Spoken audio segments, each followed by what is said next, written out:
우리나라의 대표적인 건축가 중에 한 분인 승효상 선생은 서울 동순교회 장로님이십니다.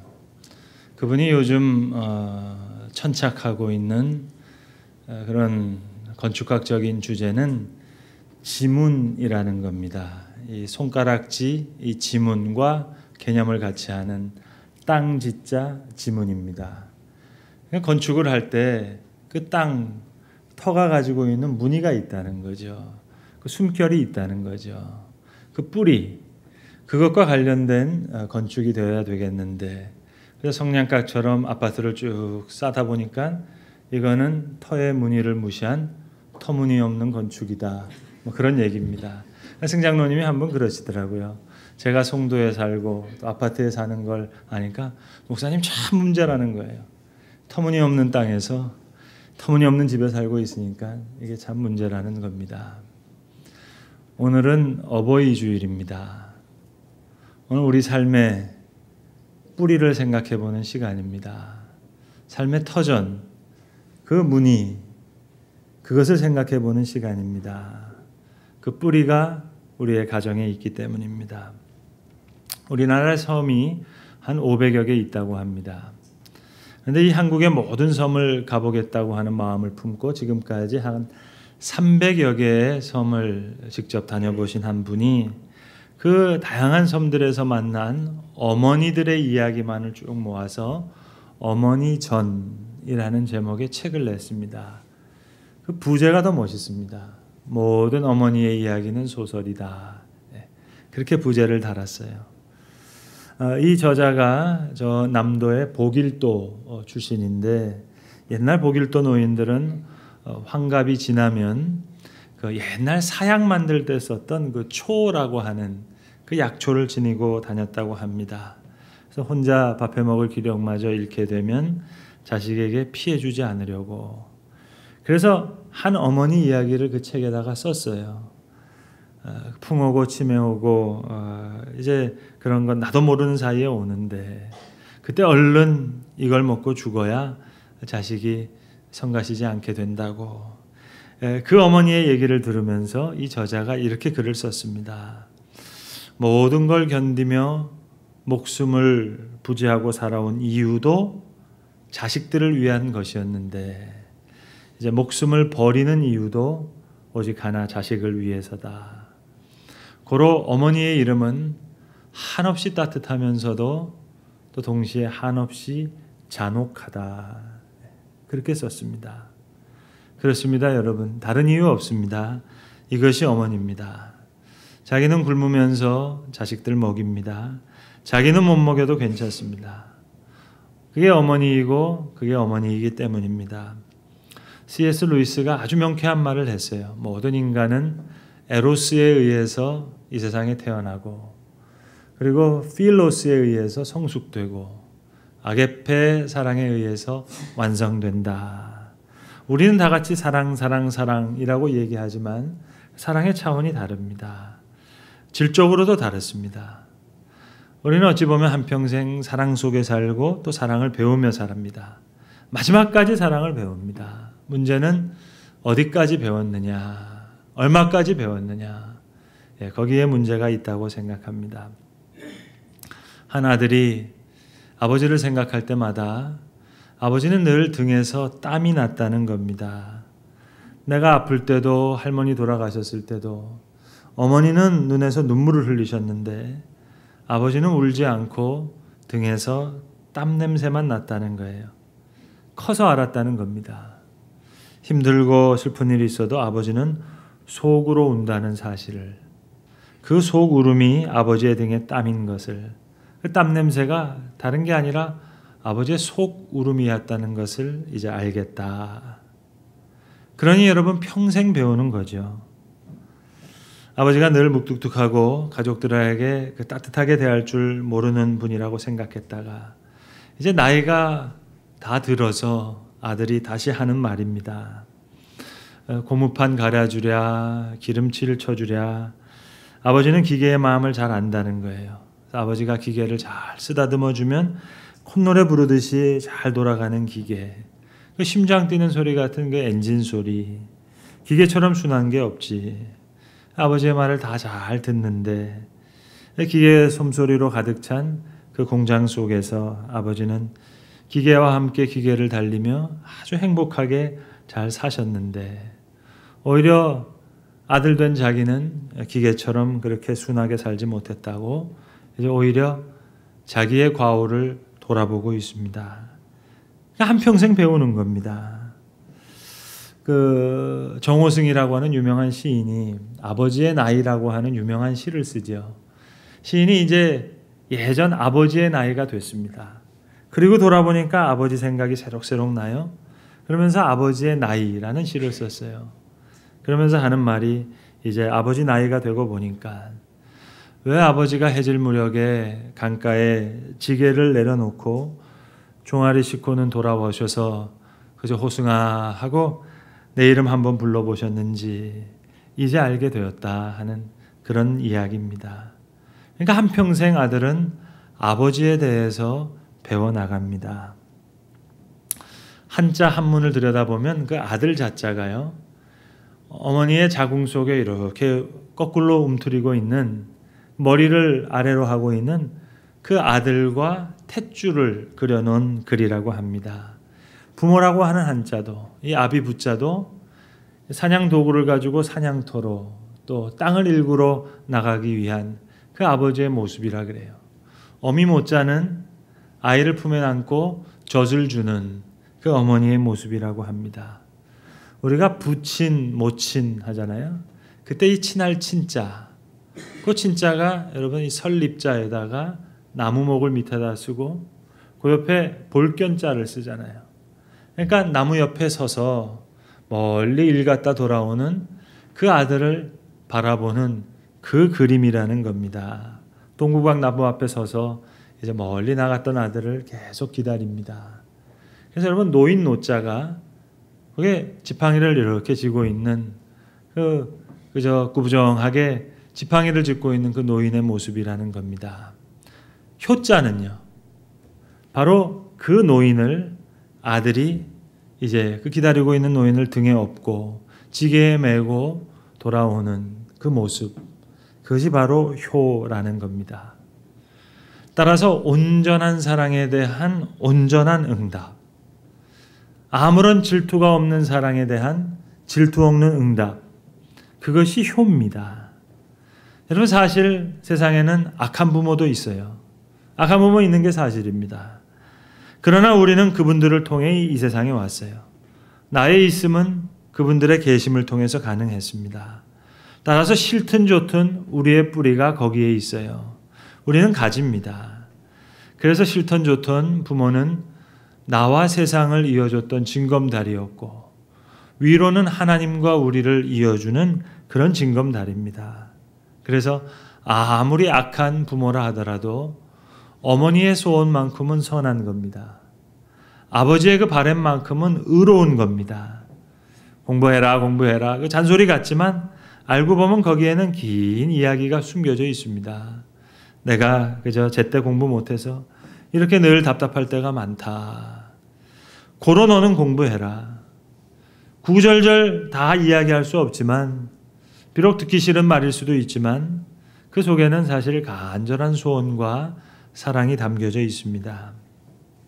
자, 중요한 것은 우리 속에 있는 아버지의 이미지입니다. 성경은 하나님을 아버지라고 부릅니다. 아버지라는 단어를 하나님을 설명하는 계시적인 용어로 사용하고 있습니다. 이건 엄청난 얘기입니다. 이건 대단한 얘기입니다. 아버지 이미지가 시간과 함께 변한다 그러지 않습니까? 4살 때는 아버지는 모르는 것이 아무것도 없다. 다 안다. 그러다가 한 12살이 되면 아버지는 아는 게 별로 없는 것 같다. 요즘 우리 아들이 그래요. 15살쯤 되면은 아버지는 참 생각하는 게 다 구식이다. 20살이 되면 영 골동품이다. 그렇게 생각하다가 이제 30살이 되면 조금 생각이 달라집니다. 내가 결정할 이 문제를 놓고 아버지와 한번 의논해보고 싶다. 50세가 되면 역시 아버지는 훌륭했다. 60이 넘으면 그렇지. 나는 아무래도 아버지만 못하다. 여러분 동의하시건 동의하시지 않으시건 간에 모든 인간은 아버지 이미지를 통해서 공의를 배우고 선을 배우고 질서를 배우게 됩니다. 어머니의 이미지를 통해 사랑을 배우고 은혜를 배웁니다. 한평생 그렇게 배우게 되어 있습니다. 따라서 내가 세워놓은 아버지의 위상만큼 내 존재가 있음을 아셔야 합니다. 내가 세운 아버지의 상. 왜요? 거기에 내 뿌리가 있으니까는요. 오늘 본문의 이야기는 노아와 그 세 아들에 대한 이야기입니다. 셈, 함, 야벳. 이 세 아들이 있는데 어떻게 해서 함이 가나안 족속의 조상이 되었고 셈이라고 하는 아들이 이스라엘의 조상이 되었는지 그것과 관련된 이야기입니다. 이야기는 간단합니다. 노아가 이제 홍수가 지난 후에 농사를 짓기 시작했습니다. 포도나무를 많이 심었습니다. 그 열매를 가지고 포도주를 만들게 되었고 하루는 포도주를 마시고 취해서 장막 안에 지금 벌거벗은 채로 잠을 자고 있습니다. 그때 함이 아버지의 장막에 들어가서 아버지의 하체를 보고 밖으로 나와서 두 형제에게 알렸다는 겁니다. 그런데 셈과 야벳은 이제 옷을 가져다가 자기들의 어깨에 메고 뒷걸음쳐 들어가서 그들의 아버지의 하체를 덮었다는 얘기입니다. 그리고 그들이 얼굴을 돌이키고 그들의 아버지의 하체를 보지 아니하였다는 겁니다. 그리고 이 이야기가 이제 함에 대한 가나안에 대한 저주와 셈 그리고 그 이스라엘에 대한 축복으로 이어졌더라 하는 이야기입니다. 이 이야기를 놓고 이게 아무래도 좀 부족하다 생각해서 많은 성경학자들이 여기에 대한 추론을 답니다. 추리하는 설명들을 많이 넣습니다. 예컨대 함과 가나안의 아들들이 장막에 있는 그 노아한테 들어가서 아주 못된 짓을 했다. 그런 얘기도 설명을 붙입니다. 그러나 그런 추론적인 얘기, 추적하는 얘기, 그 추론 오늘 여러분과 나누고 싶지 않습니다. 그걸 다 제어버리고 그저 오늘 본문의 이야기 그대로 그냥 그대로 놓고 그대로 받아들이고 싶어요. 여러분 오늘 노아 사실 별로 잘한 것이 없어요. 사실은 실수했어요. 잘못이 큽니다. 그런데 함과 셈의 대응이 달랐습니다. 여러분 오늘 셈이 잘한 일이 뭐죠? 금식 기도를 했답니까? 철야 기도를 했답니까? 아니에요. 사실 아무것도 아니에요. 옷을 메고 들어가서 했다. 그거는 부차적인 얘기고요. 만약에 있다면 오직 하나밖에 없습니다. 아버지에 대한 이미지가 좋아요. 그것뿐이에요. 그게 제일 중요한 차이입니다. 그래서 옷을 가져다가 자기의 어깨에 메고 뒷걸음쳐 들어가서 아버지의 하체를 덮고 이제 얼굴을 돌이키고 아버지의 하체를 보지 아니하였더라. 사실은 그것뿐이에요. 내가 세워놓은 아버지의 위상만큼 나의 존재가 있음을 우리가 꼭 알아야 되겠습니다. 사회학을 전공하신 분들은 다 아실 만한 분입니다. 에밀 듀리갱이라고 하는 아주 저명한 사회학자가 있습니다. 이 에밀 듀리갱이 사회학적으로 간파한 것은 이것입니다. 그게 작은 가족이 됐건 사회가 됐건 나라가 됐건 전통과 예식을 강조하는 그런 사회일수록 사실 건강한 사회다. 그러니까 소위 말하는 역사와 전통, 그게 중요하다는 겁니다. 자, 예컨대 영국. 영국은 4시만 되면 여성들이 다 모여서 afternoon tea, 차를 마십니다. 우린 영국 사람이다 이거죠. 아무리 큰 땅덩어리에 사는 그 미국 사람들, 저 사람들이 아메리카노를 마셔도 우리는 잉글리시 티를 마신다. 우린 영국이다. 그겁니다. 파리의 여성들이 아무리 패션이 발달되고 이태리와 스페인 여성들이 아무리 정열적이라고 해도 우리는 잉글리시 티를 마신다. 여기에 사회적인, 사회학적인 건강이 있다는 얘기입니다. 여러분 런던 버킹엄宮의 근위병들 그거 궁전 지키는 사람들 아닙니다. 총 가지고 궁전 지키는 거 아니에요. 우리는 영국이다 그거죠. 여러분 가정에도 전통이 있습니다. 서양의 가정들, 추수감사절, 성탄절, 그 사람들 예절 없는 것 같아도 예외 없다 다 모이는 거예요. 그리고 매년 똑같은 의식을 합니다. 선물 교환 하나 하더라도 크리스마스 트리에 밑에다가 선물 다 쌓아놓고 절대로 풀어보면 안 돼요. 성탄절 아침에 다 모여서 제일 나이가 어린 아이서부터 하나씩 풀어봅니다. 몇 시간 동안 그렇게 하더라고요. 재미없어도 하는 거예요. 그것이 그 가족의 건강입니다. 죄송하지만 교회도 마찬가지예요. 개척한 교회 5년밖에 안 됐는데 사람 많이 모인다? 죄송하지만 사회학적으로는 건강한 구조가 아닙니다. 왜요? 뿌리가 약해요. 흔들려요. 가정도 마찬가지입니다. 리추얼, 트래디션 중요합니다. 전통과 예식이 있어야 됩니다. 거창한 예식을 말씀드리는 게 아니에요.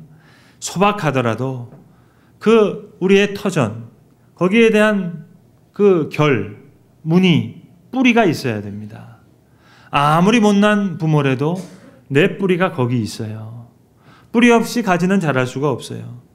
그래서 드리는 말씀입니다. 여러분, 자녀 교육 글쎄 옳습니다. 그냥 효도하세요. 내버려둬도 자녀들은 저절로 훌륭하게 잘 자라게 될 거니까는요. 부모 마음 아프게 하면서 내 자식 잘 되기를 바라지 마세요. 그런 일은 없으니까는요. 고려대학교 사회학 교수인 김 교수님이라는 분이 현재 우리나라 40대서부터 60대에 이르는 소위 말하는 한국 사회의 중년 부모의 특징을 사회학적으로 조사해서 발표했습니다. 결론은 간단했어요. 난 부모에게 봉양의 책임을 다하지만 이젠 자녀들에게 효도를 기대하지 않는다. 연금 넉넉히 넣고 내 집에 살면서 아이들 용돈 쿨하게 주면서 그렇게 멋있게 살겠다. 효도 안 받겠다는 거예요. 내 힘으로 잘 살겠다는 거예요. 이게 특징입니다. 그러나 여러분, 아무리 효도받기 싫어도 내 자녀는 효자 만들어야죠. 난 효도 안 받아도 된다. 너만 행복하게 살아라. 이론이야 그럴듯하지만 실상은 아주 못된 이야기입니다. 그러니까 매년 똑같은 설문 결과가 나오잖아요. 어버이날 가장 받기 싫어하는 선물, 카네이션. 꽃으로 퉁치지 마라. 그렇잖아요, 여러분. 타락한 자녀가 아니라 타락한 부모예요. 그리고 장례식은 근사하게 치러요. 문상객들, 조문객들이 있으니까, 내 체면이 있으니까. 살아계신 부모는 무능해요. 병들고 병약하니까 도움될 게 없어요. 산 부모는 무능하지만 죽은 부모는 귀신 돼서 복 줄 수 있어요. 고로 돌아가신 다음에 열심히 섬겨요. 효도한다는 이름으로. 그래서 매년 똑같은 설문조사 결과입니다. 어버이날 선물 카네이션 제일 싫다. 현금이 제일 좋다. 이 세대의 효도 방식입니다. 그래서 결혼식, 장례식까지 축하객, 조문객 돈으로 다 사서 사람 사서 치러요. 심은 대로 그대로 거둡니다.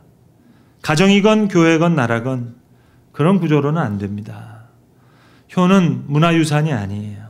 이 나라의 단순한 도덕이 아닙니다. 이건 성경적인 진리고 하나님의 뜻입니다. 세상 아무리 변한다 해도 이 크나큰 원리와 진리는 변할 수가 없어요. 아버지의 삶, 어머니의 인생, 거기에 대해서 잘 하셨습니다. 훌륭하셨습니다. 그 하시던 일 제가 참 존경합니다. 거기에 제가 못 미치고 있습니다. 그리 하려고 애쓰고 있습니다. 이게 효예요. 부모님으로 하여금 살아온 생에 대해서 후회하게 만들어서는 안 되는 겁니다. 그걸 자랑할 수 있도록 혹 부끄러운 일생이 있다 하더라도 자식이 보상해 주어야 됩니다. 이보다 더 큰 효도는 없어요. 한 아버지가 쓴 글입니다. 29살에 14시간 기다려서 아이 울음소리 들었다는 거예요. 아내가 이제 산고의 고통을 치를 때 문 밖에서 14시간 기다리다가 초조하게 기다리다가 아이 울음소리 들었다는 겁니다. 37살에 자식이 초등학교 들어가서 우등상장 다 왔을 때 그 액자 만들어서 방에 걸어놓고 쳐다볼 때마다 그렇게 행복했다는 거예요. 누렇게 바랄 때까지. 48살에 아이가 대학 입학 시험 치를 때 직장에 나갔지만 하루 종일 일이 손에 잡히지 않고 그렇게 가슴이 울렁거리고 초조했다는 거죠. 가장 초조한 시간으로 기억하고 있다는 얘기입니다. 53살에 자식이 초등학교 타서 빨간 내복 하나 사갖고 왔을 때 야, 그거 쓸데없는데 왜 돈 썼느냐 나무랐지만 밤이 늦도록 내복을 입어보고 또 입어보고 만져보면서 행복했다는 겁니다. 61살에 딸 시집 가는 날, 이 딸이 꼭 도둑놈 같은 사위 얼굴 쳐다보면서 한박 웃음을 짓고 있는데 자기는 멀찍이 서서 처음으로 눈시울이 뜨거워지는 것을 느꼈다. 이게 아버지의 마음이 그저 자식 잘 되기를 바라는 간절한 마음. 그래서 이유 없습니다. 그래서 부모는 귀한 겁니다. 근데 이제 자꾸 자식 눈치 보죠. 이제 아프다는 말 하고 싶지 않습니다. 그런데 아프거든요. 외롭다는 말 하고 싶지 않아요. 그런데 사실 외롭거든요. 뭘 잡수고 싶어도 혹시라도 귀찮게 여기지 않을까 그 마음을 졸입니다. 하나님께 고민이 있었답니다. 이 세상 많은 사람들마다 문제가 없는 사람이 없는 거예요. 그래서 병들어 아픈 사람이 있으면 아픈 데를 만져줘야 됐고, 슬퍼서 눈물 흘리는 사람이 있으면 눈물을 닦아줘야 됐고, 그리고 또 분노에 들떠서 잠 못 이루는 사람이 있으면 새벽녘같이 옆에서 지켜주면서 위로해야 했습니다. 하루하루가 너무 바쁜 거예요. 하루가 너무 짧은 겁니다. 어떻게 하면 좋을까 생각하고 또 생각하시다가 그래, 어머니를 대신 만들어주자. 그래서 모든 인간에게는 예외 없이 누구나 한 분의 어머니를 갖게 됐다는 그런 이야기입니다. 여러분, 오늘 본문의 이야기가 끝나고 창세기 10장과 11장에는 지루한 노아의 족보의 이야기가 나옵니다. 결론은 간단한 얘기예요. 12장에 나오는 아브라함의 이야기를 하고 싶은 겁니다. 그 아브라함이 바로 셈의 자손이었다. 그 이야기 하고 싶은 거예요. 그래서 12장부터 아브라함의 이야기를 이제 계속해 나가는 겁니다. 출애굽기 20장에 하나님께서 약속하셨습니다. 내 부모를 공경하라. 그리하면 내 하나님 여호와가 내게 준 땅에서 내 생명이 길리라. 바울이 에베소서 6장에서 이 말씀을 다시 천명합니다. 내 아버지와 어머니를 공경하라. 이는 약속 있는 첫 계명이니. 정말 그렇습니다. 약속 있는 첫 계명. 10계명을 다 보세요. 이렇게 하라, 이렇게 하지 말라. 다 그 예역이에요. 오직 하나, 5계명. 부모를 공경하라. 그리고는 약속을 주셨어요. 내가 내게 준 땅에서 내 생명이 길리라. 그래서 약속 있는 첫 계명입니다. 이건 부모를 위한 계명이 아니에요. 자녀들을 위한 계명이에요. 자녀에게 하나님께서 귀한 복을 주시기 위한 약속 있는 첫 계명입니다. 그래서 성경은 훌륭한 부모, 착한 부모 그런 조건이 없어요. 아무데도 그런 조건이 없어요. 그냥 단순합니다. 너를 낳은 아비에게 청종하고 내 늙은 어미를 경히 여기지 말지니라. 여러분, 공경은 불쌍히 여기는 게 아니에요. 뒷반 늙은이 그 불쌍하니까 잘 돌봐드려야지. 그런 하향적인 사랑이 아닙니다. 수평적인 사랑도 아닙니다. 높이는 사랑입니다. 공경입니다. 회사를 잘 경영하시는 연세 많으신 집사님께 한 번은 조용한 시간에 물어봤습니다. 집사님, 회사를 잘 경영하시는 비결이 뭡니까? 목사님, 그거요? 사실 비밀한 게 하나 있죠. 전 인사 관련해서 중요한 결정할 때, 물론 경험도 중요하고 그 사람의 능력도 중요하지만 그 사람이 그 부모를 어떻게 대하는지 그걸 먼저 본다는 거예요. 혹 연로한 어머님을 잘 섬긴다? 그러면 그 사람 틀림없는 사람이라는 거예요. 자꾸 승진시켜준대요. 틀림없는 사람이니까. 반대로 부모 박대하는 사람, 그 사람 아무리 재주 많고 뭐 천재라 하더라도 소용없다고. 절대로 안 된다는 거예요. 그 사람 일 그르칠 사람이니까. 여러분, 얼마나 중요한 얘기입니까? 교회에서도 예배 시간에 온 가족이 다 한 의자를 차지하고 앉아있는 가정. 아들은 연로한 어머니 찬송 찾아드리고, 며느리가 성경 찾아드리고, 손자 손주랑 다 함께 찬양하고 예배하는 그 가정. 볼 것도 없어요. 확실한 분이죠. 오늘 뒷걸음 쳐서 아버지의 장막에 들어간 이 셈, 확실한 아들입니다. 사랑하는 성도 여러분, 부모의 미소가 자녀의 추억이 됩니다. 부모의 사랑은 자녀의 용기가 됩니다. 부모의 말씀은 자녀의 등불이 됩니다. 그리고 부모의 기도는 자녀의 능력이 됩니다. 부모의 하나님이 자녀의 하나님이 됩니다. 오늘 이야기는 다른 것이 아닙니다. 오늘 노아의 축복이 바로 하나님의 축복이 되었던 것입니다. 기도하겠습니다. 아버지 하나님, 오늘 어버이 주일 예배를 통해 오늘 우리의 모습을 보게 하시고 또 마땅히 가야 할 길도 보여주심을 감사합니다. 주 안에서 부모에게 마음을 들여 거룩한 공경이 있는 그런 가정이 되게 하시고 그 가운데 지혜를 얻으며 주의 귀하신 은총을 길이길이 이어가는 아름답고 귀하고 복된 믿음의 가정들 되게 하여 주시옵소서. 우리 주 예수 그리스도의 이름으로 기도합니다. 아멘.